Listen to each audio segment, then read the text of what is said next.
بسم اللہ الرحمن الرحیم۔ رسول اللہ صلی اللہ علیہ وآلہ وسلم نے ارشاد فرمایا، انسان کے بدن کے 360 جوڑوں میں سے ہر جوڑ پر ہر اس دن کا صدقہ واجب ہے جس میں سورج طلوع ہوتا ہے، اور لوگوں کے درمیان انصاف کرنا بھی ایک صدقہ ہے۔ رسول اللہ صلی اللہ علیہ وآلہ وسلم نے ارشاد فرمایا، اللہ اس کا ذکر عظیم الشان ہو فرمائے گا، ہر اس شخص کو جہنم کی آگ سے نکال دو جس نے اخلاق کے ساتھ کسی ایک روز بھی مجھے یاد کیا ہو یا وہ کسی جگہ مجھ سے ڈرا ہو۔ رسول اللہ صلی اللہ علیہ وآلہ وسلم نے ارشاد فرمایا، جو بندہ بھی اللہ کے لیے ایک سجدہ کرتا ہے، اللہ اس کے بدلے میں اس کے لیے ایک نیکی لکھتا ہے، اس کی وجہ سے اس کا ایک گناہ معاف کرتا ہے، اس کی وجہ سے اس کا ایک درجہ بلند کرتا ہے، اس لیے سجدے کثرت سے کرو۔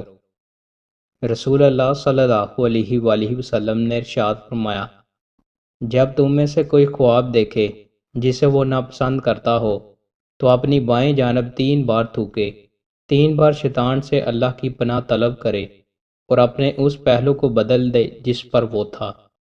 رسول اللہ صلی اللہ علیہ وآلہ وسلم نے ارشاد فرمایا، جو کسی غیب و مستقبل کی خبریں بتانے والے کے پاس گیا اور اس سے کسی چیز کے بارے میں پوچھا تو 40 راتوں تک اس کی نماز قبول نہیں ہوتی۔ رسول اللہ صلی اللہ علیہ وآلہ وسلم نے ارشاد فرمایا، جو کاروبار میں راست باز ہیں روز محشر عرش کے سایہ کے نیچے ہوں گے۔